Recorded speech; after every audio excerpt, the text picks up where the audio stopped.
قرآن مجید نے اور حدیث نبوی نے 4 پردے جو ہیں عورت کے لیے لازم کیے، ایک نہیں۔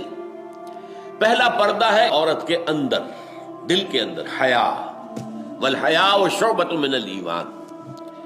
یہ اصل میں دل کا پردہ اگر نہیں ہے تو باقی پردے آپ اڑا بھی دیں گے تو عورت پھر بھی غلط راستے پر پڑ سکتی ہے۔ لہذا دل میں تقویٰ کا ہونا اور حیا کا ہونا، یہ پہلا پردہ ہے۔ پھر ایک پردہ وہ ہے جو نامحرموں سے ہے اور گھر سے باہر جانے کے وقت ہے، وہاں پہ نامحرموں کے ساتھ سامنا ہوگا۔ اس میں یہ ہے کہ پورا جسم جو ہے لمبی چادر کے اندر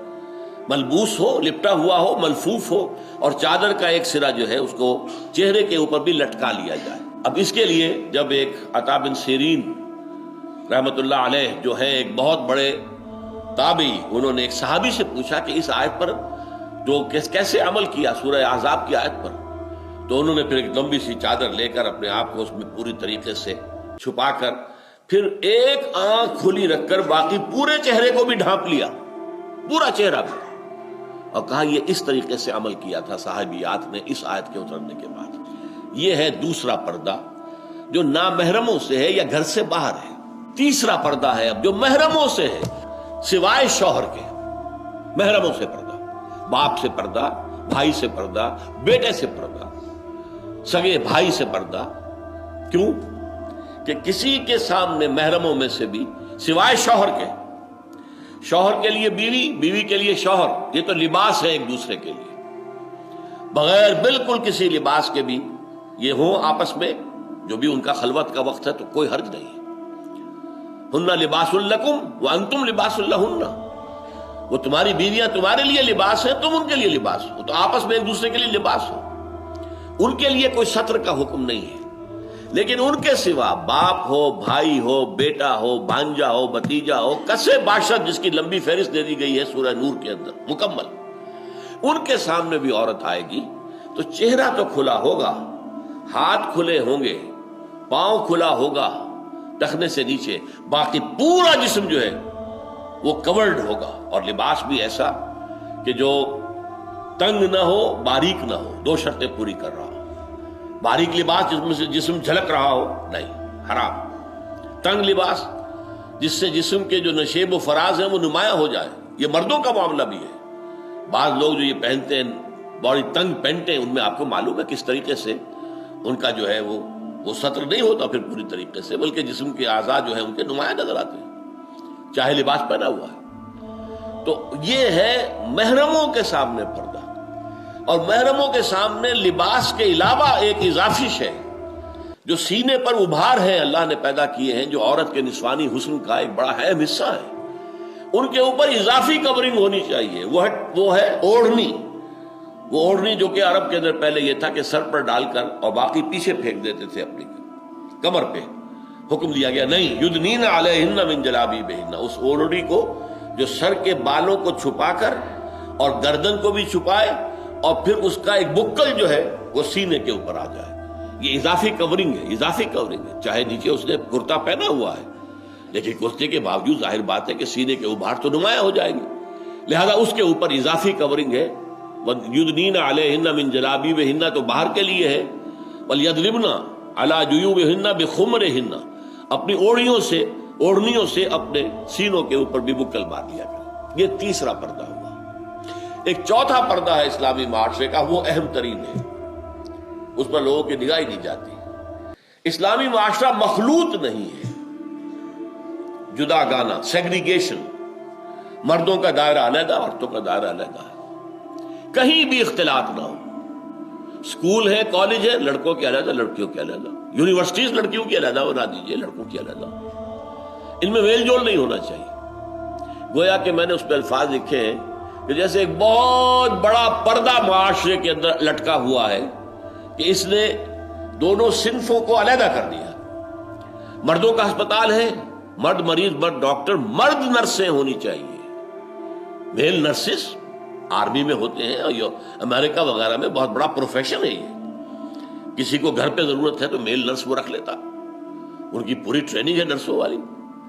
عورتوں کے ہسپتال میں عورت مریض ہے، عورت ڈاکٹر ہے، لیڈی ڈاکٹرز ہے، عورت نرس ہے، ٹھیک ہے، ہر کام میں آپ کوئی ایسے انڈسٹریل یونٹس بنا دیجئے، عورتیں کام کریں، عورتیں سپروائز کریں، مردوں سے ساتھ سابقہ نہ ہو، واسطہ ہی نہ ہو، ان کے ورکنگ آورز بھی کچھ کم رکھیں۔ میں نے ایک دفعہ چیلنج لیا تھا، یہ 1982 کی بات ہے، جب میرے خلاف بڑا طوفان اٹھا دیا تھا، لیکن یہ کہ میں نے چیلنج کیا کئی حضرات سے کہ مجھ سے آگے بات تو کرو، کہاں قدم رکتے ہیں؟ کہیں نہیں رکتے۔ آپ معاشرے میں کاٹیج انڈسٹریز کو عام کر دیجئے، گھروں کے اندر عورتیں کام کریں، انہیں باہر نکلنے کی ضرورت ہی نہیں۔ جنگ کے زمانے میں کاٹیج انڈسٹریز، دہلی کا ایک بہت بڑا جو اس کا محلہ تھا، بڑی آبادی تھی، باڑا ہندو راؤ، میں نے اپنی آنکھوں سے دیکھا ہے، ہر گھر کارخانہ بن گیا تھا، اسی سے لفظ وہاں بن گیا کرخندار، کرخندار، کرخندار، ایک بالکل جو ہے معاشرے کے اندر ایک نئی شے وجود میں آ گئی۔ کارخانہ ہے، گھر کے اندر بٹن بن رہے ہیں، ایک بٹن بنانے کی مشین لگی ہوئی ہے، بنا رہے ہیں، بچے بھی لگے ہوئے ہیں، عورتیں بھی لگی ہوئی ہیں، کہیں پر بکلز بن رہے ہیں، بکسوئے بن رہے ہیں، کہیں پر یہ ہے کہ نکریں سی جا رہی ہیں، کہیں کرتے سیے جا رہے ہیں، یعنی آرمی کا دور تھا، بڑے پیمانے کے اوپر ان چیزوں کی ضرورت تھی۔ صبح کو ٹرک آتے تھے اور ہر گھر کے اوپر خام مال اتار کر چلے گئے، یہ آپ نے تیار کرنا، یہ خام مال لیجئے۔ شام کو آتے تھے اور تیار شدہ مال لے کے چلے جاتے تھے، عورت کو نہ گھر سے نکلنا نہ پھر داخل ہونا کہیں بھی نہیں۔ تو کاٹیج انڈسٹری، اور آپ کو معلوم ہے سوئٹزرلینڈ کے اندر گھڑیوں کی انڈسٹری جو سب سے بڑی انڈسٹری ہے وہ کاٹیج انڈسٹری ہے۔ کاٹیج انڈسٹری ہو، ایسے انڈسٹریل جو ہے یونٹس بنائے جائیں جہاں عورتیں کام کریں، عورتیں سپروائز کریں، لیکن اختلاط نہ ہو۔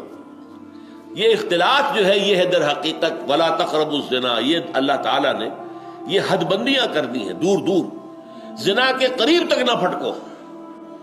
پہلا لباس کا معاملہ، نمبر 2 پھر جو ہے باہر نکلنے کا معاملہ، گھروں کے اندر بھی نگاہیں نیچی رکھو، جوان بھائی اپنی جوان بہن کے جسم کو گھور کر نہ دیکھے، نگاہیں نیچی رکھو۔ وہ جوان بہن اگرچہ بہن ہے لیکن ہے تو لڑکی، بھائی اگرچہ بھائی ہے تو لڑکا، وہ جذبات جو ہوتے ہیں وہ ہوتے ہیں۔ اس اعتبار سے باپ جو ہے وہ گھور کر اپنی بیٹی کو نہ دیکھے، جوان بیٹی کو، اس لیے کہ اس سے فتنہ پیدا ہو سکتا ہے، خیالات کے اندر کوئی بری شے آ سکتی ہے۔ تو یہ ہے کہ اپنی نگاہیں نیچی رکھیں، مذاق اڑاتے ہیں لوگ، نگاہیں نیچی رکھیں، باہر نکلنے میں نگاہیں نیچی رکھیں گے تو کیا ہوگا؟ ایکسیڈنٹ ہو جائے گا۔ بھائی یہ گھر کے اندر کی بات کی جا رہی ہے، باہر تو وہ نکلے گی تو وہ برقع لے کر، برقع اصل میں اسی حجاب کی ایک شکل بن گئی، ضرورت ایجاد کی ماں ہے۔ چادر کو اگر آپ اس طرح پکڑیں گے تو ایک ہاتھ آپ کا جو ہے مستقل طور پر چادر کو پکڑنے پر مجبور ہوگا، ایک ہاتھ آپ کا آکوپائیڈ ہے، دوسرا ہاتھ ہے صرف اس سے آپ کچھ کر سکتے ہیں۔ لیکن آپ بچے کو لے کر جا رہی ہے ماں ڈاکٹر کے ہاں، ایک ہاتھ میں گود میں بچے کو لیا ہے، دوسرے میں اسے شیشی لینی ہے، دوا کی بوتل لے کے جانی ہے، لہذا اس کے لیے پھر یہ برقع بن گیا کہ برقعے سے دونوں ہاتھ فری ہیں، چہرے پر نقاب ہے، آنکھوں کی جگہ پر جالی ہوتی تھی، آج کل تو کچھ دوسری طرح کے برقعے بن گئے، لیکن اس طرح کے برقعوں میں جن میں آنکھوں کے سامنے جالی نہیں ہے تو پھر گوگلز ہونے چاہیے تاکہ نگاہوں کا جو ہے آپس میں ٹکراؤ نہ ہو۔